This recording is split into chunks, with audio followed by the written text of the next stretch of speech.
3 साल से ज्यादा की रूस यूक्रेन जंग में हालात अब ऐसे हो चुके हैं कि राष्ट्रपति ज़ेलेंस्की न तो यूक्रेन को पुतिन से बचा पा रहे हैं और न ही अमेरिका के राष्ट्रपति डोनाल्ड ट्रंप से यूक्रेन के दुर्लभ खनिजों को बचा पा रहे हैं।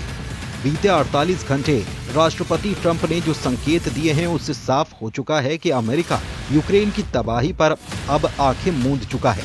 ट्रंप ने एक तरह से पुतिन की जीत पर मुहर लगाई है और ट्रंप इस वक्त सिर्फ एक मिशन पर काम कर रहे हैं। यूक्रेन युद्ध में लगा अमेरिका का 5 लाख करोड़ रुपए यूक्रेन से वसूला कैसे जाए। हम आपको दिखाने जा रहे हैं कि एक तरफ रूसी सेना ने यूक्रेन पर भीषण हमले शुरू कर दिए हैं, तो वहीं दूसरी तरफ राष्ट्रपति ज़ेलेंस्की के मुताबिक अमेरिका दौरे से पहले ट्रंप ने यूक्रेन की बर्बादी की पूरी डील फाइनल कर ली है। 50% खनिज, 50% यूक्रेन पर कब्जा। क्या वॉशिंगटन भागी ज़ेलेंस्की? यूक्रेनी सेना और राष्ट्रपति ज़ेलेंस्की को जरा भी उम्मीद नहीं थी कि जैसे ही डोनाल्ड ट्रंप अमेरिका के राष्ट्रपति बनेंगे, यूक्रेन के बुरे दिन शुरू हो जाएंगे। जर्मनी के म्यूनिख और फ्रांस के पेरिस में नेटो और यूरोपीय देशों की तमाम मीटिंग में पुतिन से ज्यादा ट्रंप के डबल गेम पर चर्चा होती रही। नेटो और यूरोपीय देश हैरान हैं कि आखिर ट्रंप आंख मूंदकर पुतिन का साथ क्यों दे रहे हैं, जबकि अमेरिका दशकों से यूरोप और नेटो देशों का कट्टर समर्थक और सहयोगी रहा है। यूक्रेन पर होती पुतिन की जीत ने फ्रांस, जर्मनी और ब्रिटेन को बुरी तरह से झकझोर कर रख दिया है। ऐसे में सवाल उठता है कि जब 28 फरवरी को राष्ट्रपति ज़ेलेंस्की वॉशिंगटन में ट्रंप से मुलाकात करेंगे, तो ऐसे वक्त में ज़ेलेंस्की ट्रंप के साथ क्या डील कर सकते हैं, जरा देखिए।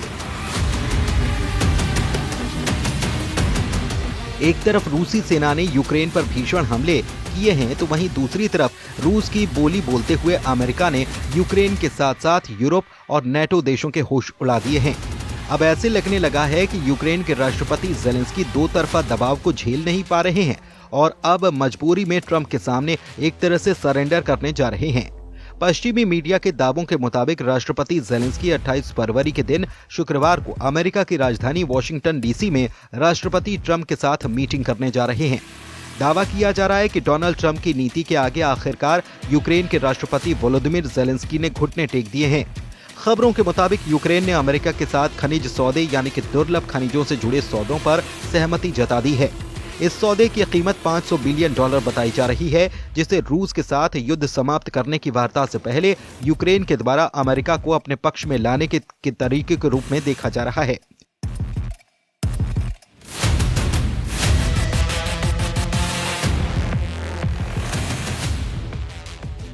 कुछ दिन पहले ही राष्ट्रपति ट्रंप ने ज़ेलेंस्की को तानाशाह बताया था। अमेरिका के द्वारा लगातार यूक्रेन पर खनिज समझौते का दबाव बनाया जा रहा है, जिसे मानने से ज़ेलेंस्की पहले इनकार कर रहे थे।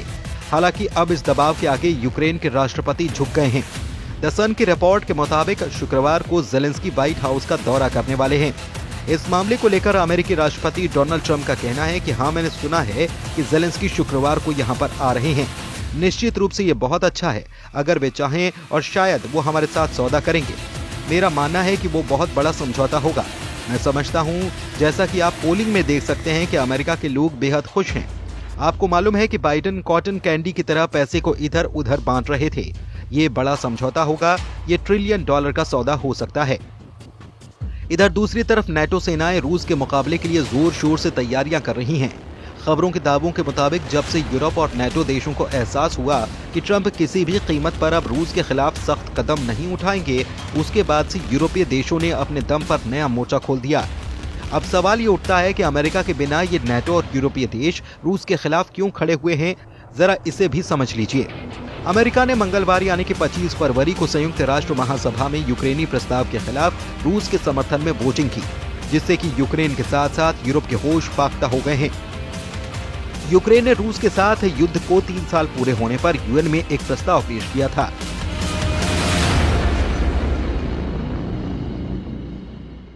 इस प्रस्ताव में रूसी हमले की निंदा करने और यूक्रेन से तत्काल रूसी सेना को वापस बुलाने की मांग की गई थी।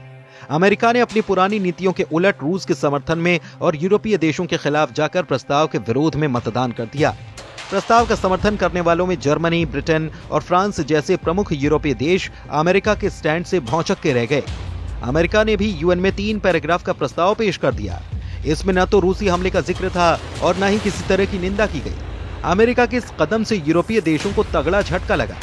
यहाँ तक कि रूस की तरफ से प्रवक्ता दिमित्री पेस्कोव से ट्रंप की उस टिप्पणी का भी उन्होंने खंडन कर दिया जिसमें यूक्रेन में यूरोपियन संघ की सेना तैनात करने की बात कही गई थी।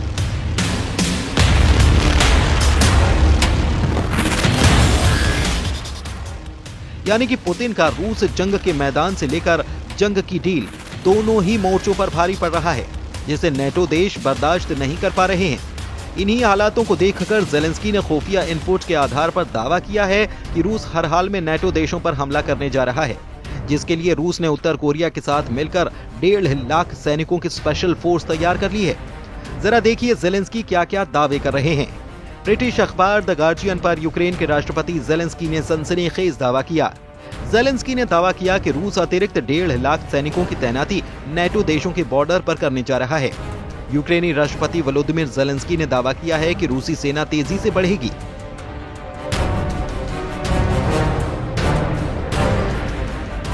यूक्रेन के राष्ट्रपति वोलोदिमिर ज़ेलेंस्की के मुताबिक उत्तर कोरियाई सैनिकों के साथ रूसी सेना नाटो सदस्यों पोलैंड और लिथुआनिया पर कब्जा करने की कोशिश कर सकते हैं।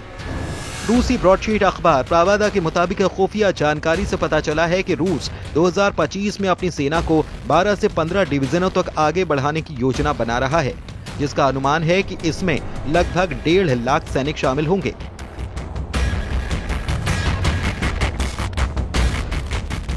ज़ेलेंस्की का साफ कहना है कि रूस की सेना आकार और संख्या में यूक्रेन से दोगुनी है। आज यूक्रेन की सेना अपनी 110 ब्रिगेड के साथ रूस की 220 ब्रिगेड से मुकाबला कर रही है। ऐसे हालात में रूस अतिरिक्त 1.5 लाख सैनिकों के साथ नेटो देश पोलैंड और लिथुआनिया पर हमला आसानी से कर सकता है। वहीं वोलोदिमिर ज़ेलेंस्की ने कहा कि मेरा मानना है कि रूस के राष्ट्रपति पुतिन नेटो देशों के खिलाफ अगले साल जंग की तैयारी कर रहे हैं।